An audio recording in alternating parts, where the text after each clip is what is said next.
The Texas A&M Aggies landed a historic upset win on the road at Notre Dame in what might have been the most exciting game in all of college football on Saturday. We're going to break that down today. Let's get after it.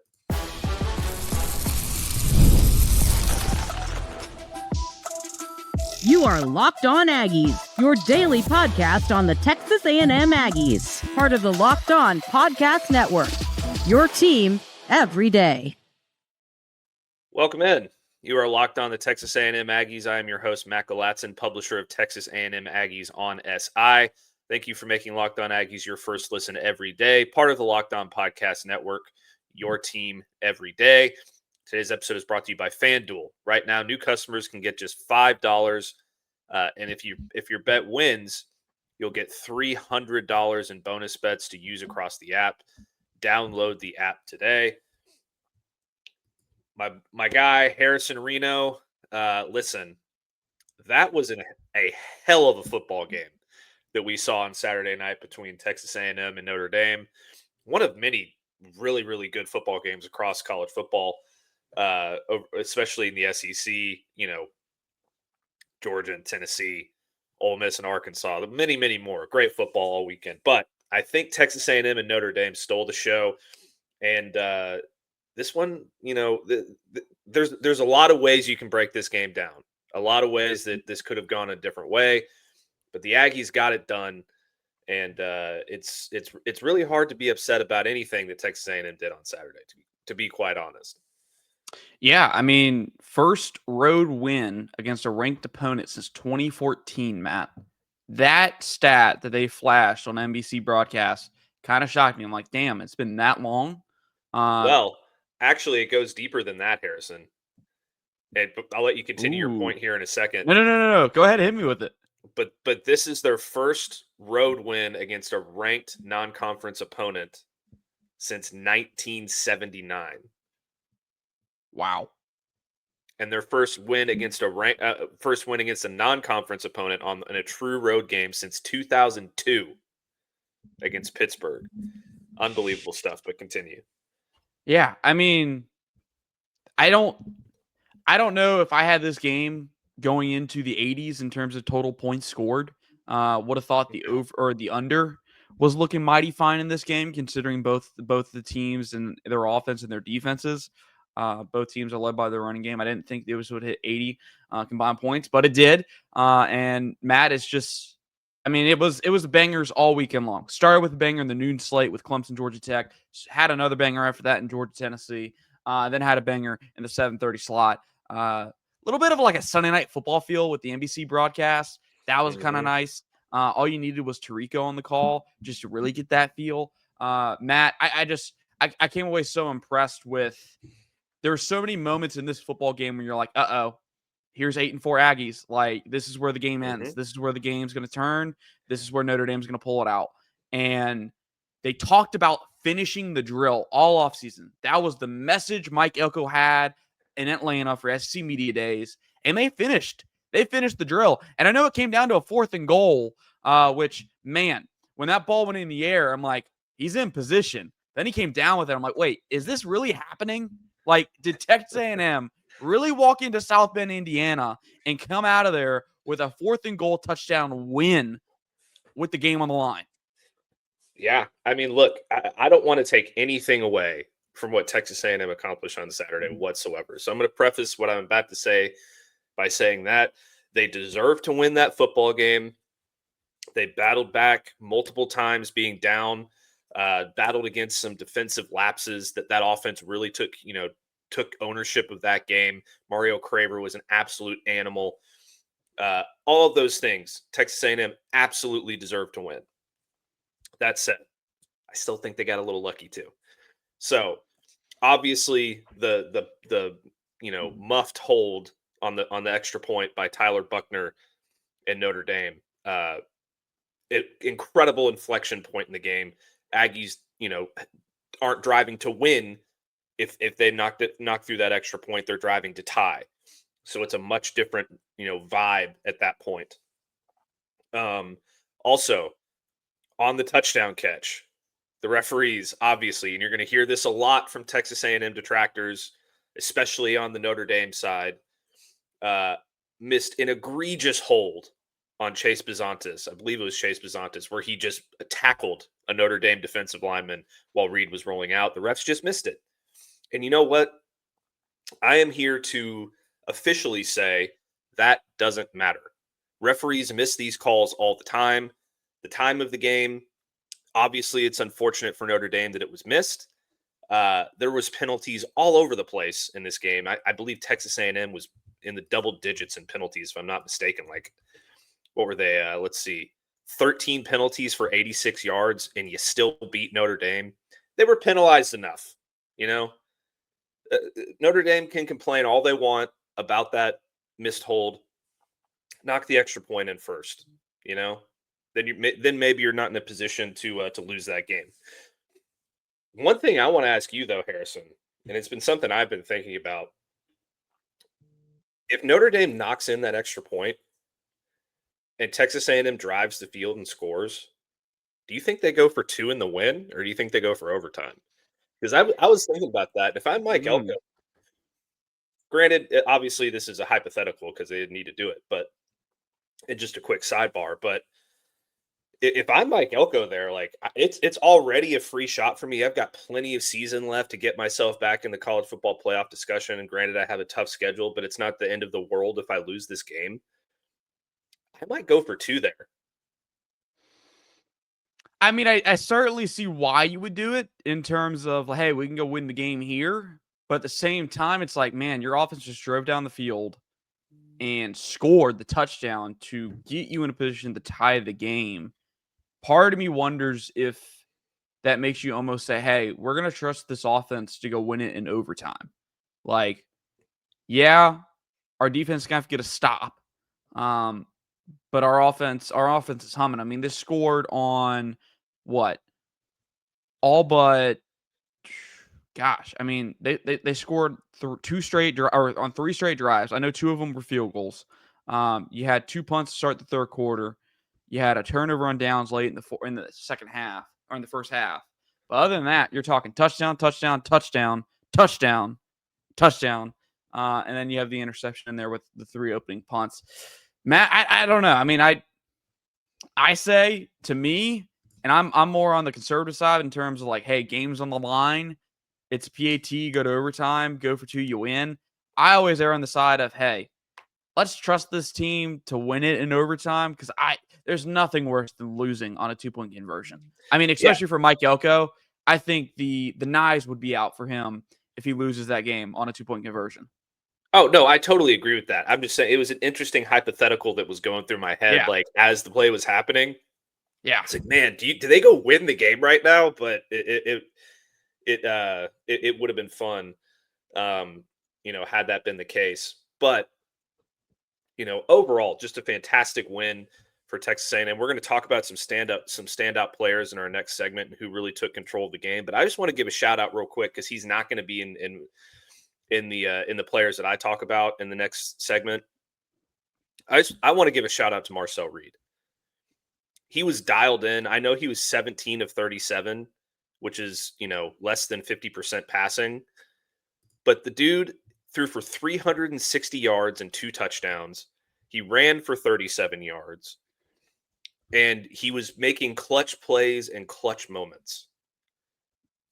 And people have been talking all offseason about how he's not a passer. He was making some big-time throws in this football game. And it's got to give Aggies a lot of confidence heading forward, because that's a really dang good secondary they've got there in South Bend. Really dang good secondary. And, Matt, it's just you go look at the top, and I don't know if you would have said this going into the year. Don't know if I would have predicted it. Don't even think I would even want to touch it. But we're talking about an A&M football team that has the FBS leading receiver right now in Mario Craver. And I get it. 200 of those 400 some yards he has came in this football game, but he would not have been the one of the transfers they got in the portal that I would say would lead the FBS in receiving. I mean, what an absolute find by Mike Elko to go out there and basically get his number 1 receiver out of the portal for Mississippi State after he really didn't do all too much last year, other than really just be a speed gadget player for them, a downfield threat. He's turned into a complete receiver for A&M. A complete receiver. He's doing everything for him. Yeah, and we're going to talk a lot about him in the next segment, but what an indictment on Mississippi State and Jeff Lebby that they couldn't get more out of this guy last year. I mean, and what a positive for Colin Klein. Like, great job by Colin Klein getting this guy in positions to make explosive plays. Just really phenomenal stuff all around for the Aggies. We're going to break this down game a hell of a lot more over the next couple of segments.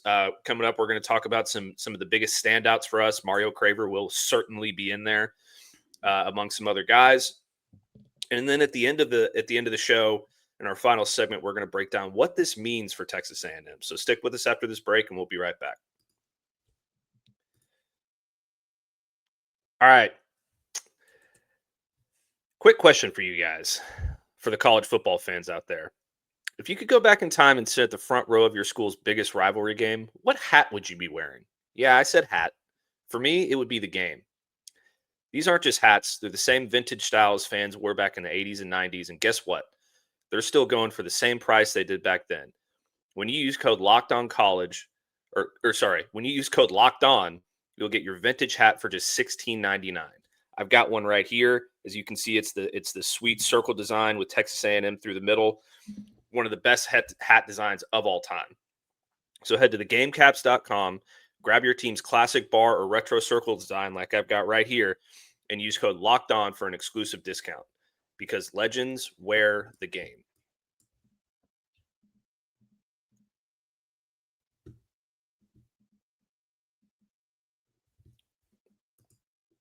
Today's show is also brought to you by 5 Hour Energy. Caffeine just got a flavor upgrade. 5 Hour Energy shots deliver tasty caffeine in 17 bold flavors. Each 2-ounce shot packs the caffeine of a premium 12-ounce cup of coffee, plus B vitamins and nutrients with 0 sugar and 0 crashes. What I love most is how portable they are. Big taste, tiny shot, and you can take it anywhere and get that boost you need when you need it. I always reach for my favorite flavor, which is kind of the lemon lime citrus one, because it's refreshing and it gives me that quick lift of energy before a busy day. I also love the transfusion one. Reminds me of being on the golf course. Absolutely delicious. Enough with boring, flavorless caffeine. It's time to give your caffeine a flavor upgrade with 5 Hour Energy shots. Get the favorites you love, or be bold and try something new in store and online at 5hourenergy.com or Amazon today. All right, Harrison. Standout time. A lot of Aggies stepped up and made some big time plays in this football game. We touched on Marcel Reed. We talked a little bit about Mario Craver. We're going to talk about him a little bit more here in a second. But there were a ton of guys who really made an impact here for Texas A&M. And like I said, we're going to get back to Mario Craver. But the first guy that I really want to shout out is Scooby Williams. Okay, the guy made 3 total tackles, but he was all over the field for Texas A&M making plays. You know, he was just always in the right place at the right time. He was breaking passes up. He was getting in, like, he was doing it all. That was one of the best games. Like, statistically, it doesn't look like he had a fantastic game, but I mean, Harrison, I damn near almost made the graphic of this show titled Scooby Dooby Doo, because he was so good. He was so good in that football game.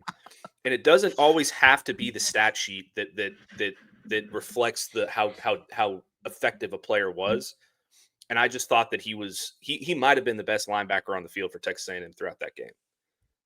Yeah, I mean, you talk, and that's just saying a lot, because he's playing next to a guy that's probably a top 3 linebacker in the upcoming NFL draft class, in Torian York and Scooby Williams. I mean, this is a guy that played on one knee last year, one healthy knee last year, I believe it was, all year long, and had a pretty damn good year. Now you see he's getting some of that quickness back. He's getting some of that lateral movement back. He looks like a much more fluid mover than he did a year ago, playing at a high level for them. And Matt, I think I want to go. This is a perfect segue, because I kind of wanted to go ahead and give this guy a shout out right off the top. I think Damian Sanford deserves a shout out. Having to step in and play big time snaps in replacement of Scooby Williams.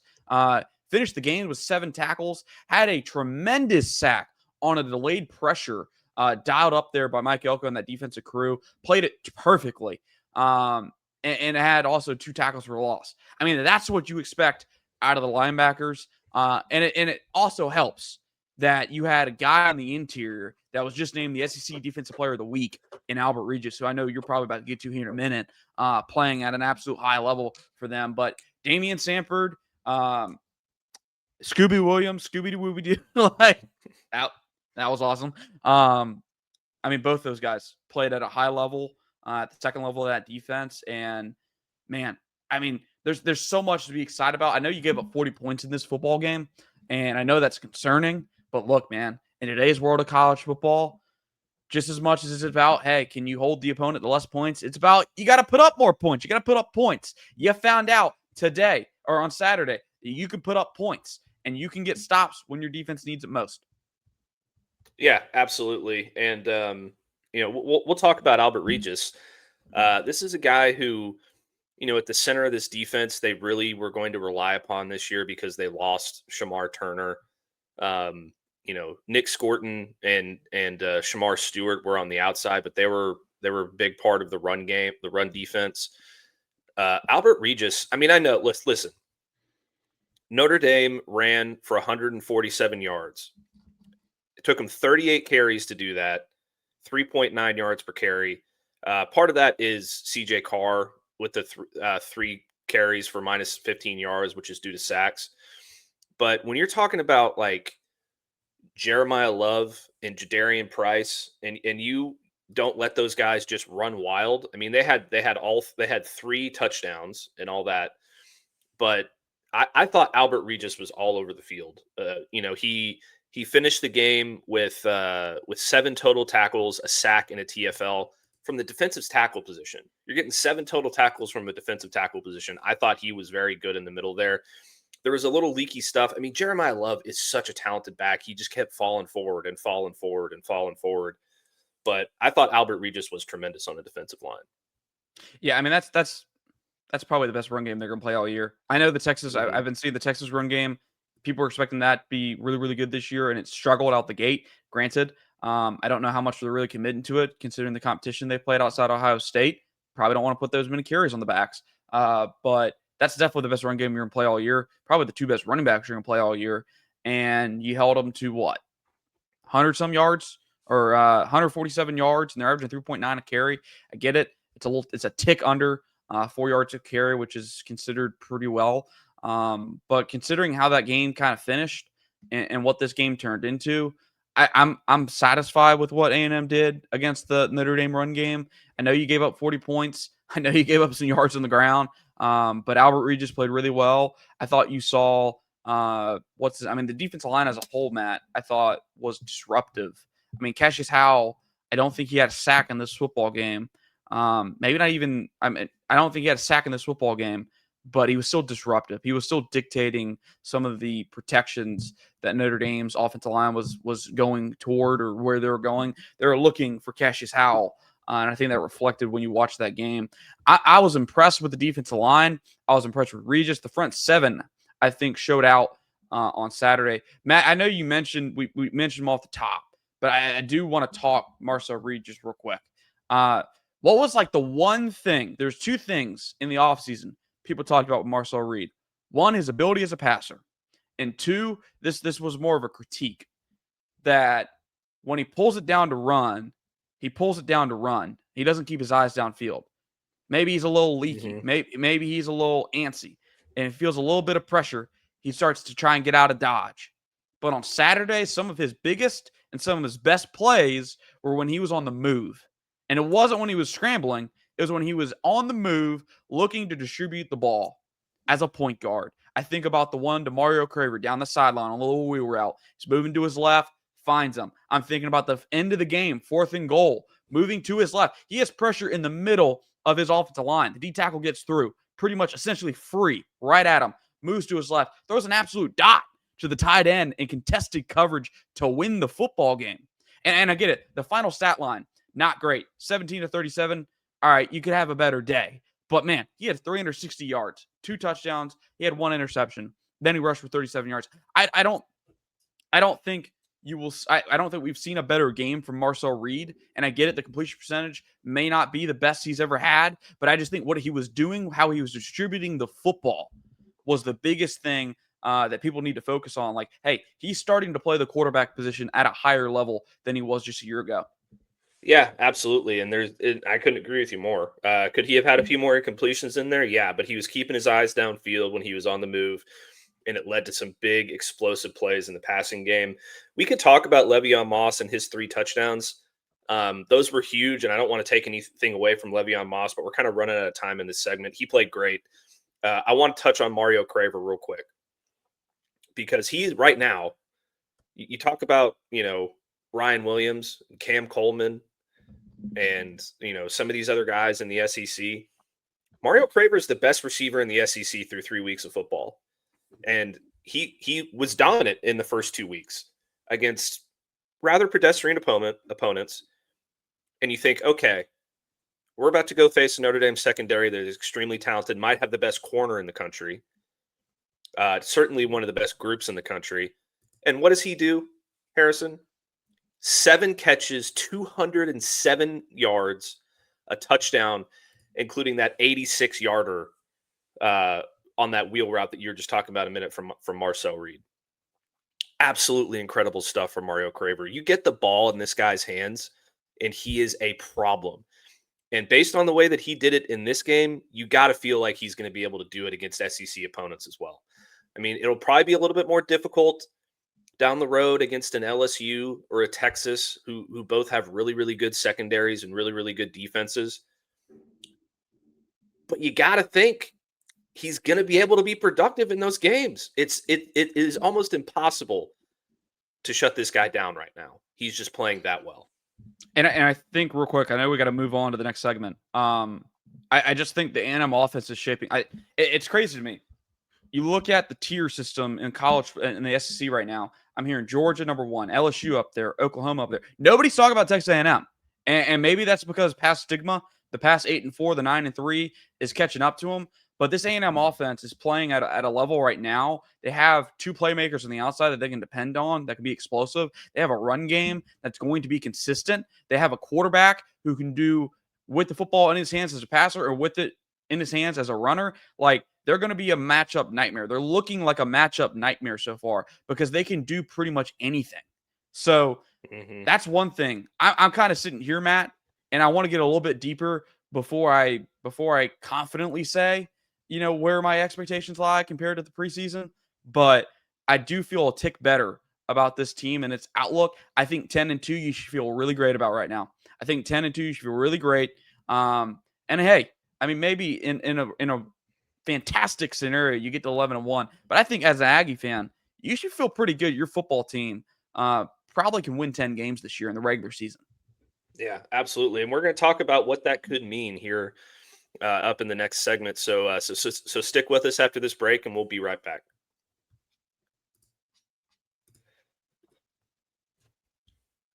Today's episode is brought to you by Prize Picks, the daily fantasy app where making the right call can actually pay off.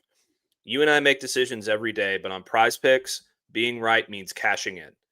With football back, Prize Picks is the simplest and fastest way to get in on the action. Just pick more or less on 2 to 6 player projections, and you can turn your takes into real prizes, all in less than 60 seconds. It's quick, it's easy, and honestly, my favorite way to follow along with football. Download the Prize Picks app today and use code LOCKEDONCollege to get $50 in lineups after you play your first $5 lineup. That's code LOCKEDONCollege for $50 in lineups after your first $5 play. Prize Picks, it's good to be right. Today's episode is also brought to you by FanDuel. The NFL season is here, and FanDuel is making sure you're ready for kickoff with a can't-miss offer. Right now, new customers can bet just $5, and if your bet wins, you'll get $300 in bonus bets to use across the app. I love using FanDuel because it fits however you like to bet, player props, building a same-game parlay, or even jumping in on live action as it unfolds. So are you ready to play? Download the FanDuel app now by visiting FanDuel.com to get started. That's FanDuel.com. Place your first $5 bet. Okay, Harrison. They got the win. I don't remember if you predicted the win. We'll have to go back and look at our picks. I don't have it in front of me right now, but actually I do. We both picked Texas A&M. What do you know? I mean, we picked them against the spread, so So, that was a little bit easier, but they got the win. We both said they were going to get the win. So, absolutely massive for Texas A&M. We talked about the historical meaning in terms of shaking that road ranked opponent thing, getting that off your back. But now you kind of look at this thing, and I just can't help but believe that based on this win, Texas A&M is not just a certified college football playoff contender, but you have to consider them for an SEC contender as well. I mean, I don't see any other way around it. This win is just massive for their projections down the line, and there's really no way around it. Yeah, I mean, I think we're getting to that point where you're looking at the schedule and it doesn't look as difficult as it once seemed. I mean, look, for instance, I think people were talking about Florida being, I know we talked about Florida being a competitive football game in October 11th at home. Going to be a really good football game. Now that's kind of fallen to the wayside. Florida's turning into a dumpster fire. Who would imagine that with Billy Bags? But and then don't quite know what to expect. It's a rivalry game, so Arkansas still going to win that game. But then LSU still looks as good as a game as it's probably looked in the preseason. South Carolina, a lot of questions. Well, they lost Lenore Sellers, and they got their butt handed to them for 4 quarters versus Vanderbilt. Can they get back? I mean, what do they look like by the end of the year? Texas hasn't looked as smooth operationally on offense. Defense has looked really damn good. Offensively, haven't quite been to the standard there yet. Matt, I look at the schedule. The Aggies are in a bye week. Then you open back at home with Auburn, a ranked Auburn at home. I mean, you should feel really, really good. You should. I think long-term outlook, this is a game you had to win. You had to win it, and they did. And they pulled it out late with everything on the line. They found a way to win. And, I mean, I'm looking at the schedule, Matt. I think I feel really good. I think 10-2 is probably right around where you should expect this football team to be. And if the Aggies go 10-2 with this schedule, you're in the college football playoff, and you might even be in the SEC championship depending on how things shake out. Yeah, I mean, look, there's some teams that coming into this year that we thought were going to be not very good, and they look pretty solid so far, like Auburn and Mississippi State and Missouri. So those are going to be more difficult games than you might have imagined otherwise. But you also thought Florida was going to be a lot better. LSU looks absolutely beatable. South Carolina looks like a shell of itself when Lenore Sellers isn't in the game.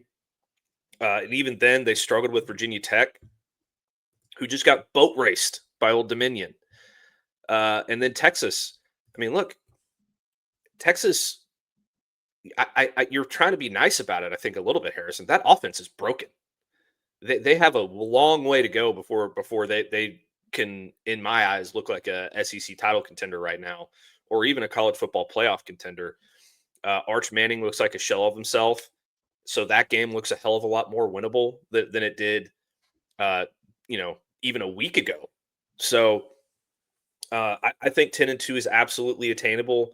The problem will be A&M still is going to have the 8-4 stigma behind them until they get to November and they can win some meaningful games in November. And that's going to be the key for this football team. But right now, this win over a team that was playing for a national title last year in Notre Dame, it couldn't be any more impactful for this team's future going forward in this season. It really shakes off a narrative that A&M always shoots itself in the foot. It really it really removes the stigma that they can't win the big game. And Mike Elko now, in just a season and a quarter, less than a season and a quarter, has 3 top 10 wins under his belt already. That's amazing. And I'd have to go back and count how many top 10 wins Jimbo Fisher had. And I'm not going to do that right now. But I think it's safe to say, Harrison, that Mike Elko was the right choice for Texas A&M, and he has put them on a path in just his second season to compete for a college football playoff. And that is something that is very, very, very difficult to do, especially when you consider the state that the program was in when they fired Jimbo Fisher. So really just unbelievable stuff from Mike Elko, unbelievable performance from these players on Saturday night. And Texas A&M is now certifiably on the path to compete for a college football playoff. But that's going to do it for another episode of Locked On Aggies. Thank you so much for making Locked On Aggies your first listen every single day. But it's another big moment for Locked On. College football fans, Locked On and Fire TV present College Football Kickoff, your ultimate college football weekly preview. Drake Toll of Locked On Big 12 leads the conversation alongside two-time AP Coach of the Year Gary Patterson, former college star Jesse Holley, and Locked On's local experts. It's a college football preview that only Locked On can do. Catch College Football Kickoff every Thursday through the season, only on Fire TV. Thank you for making, excuse me. Don't forget to like the video, subscribe to our channel, give me a follow over on Texas A&M Aggies on SI and on X at Matt Galatzan. Follow Harrison on X at Harrison Reno, and we will see you next time. Scooby Dooby Doo really would have been a great graphic. It's a missed opportunity by me right there.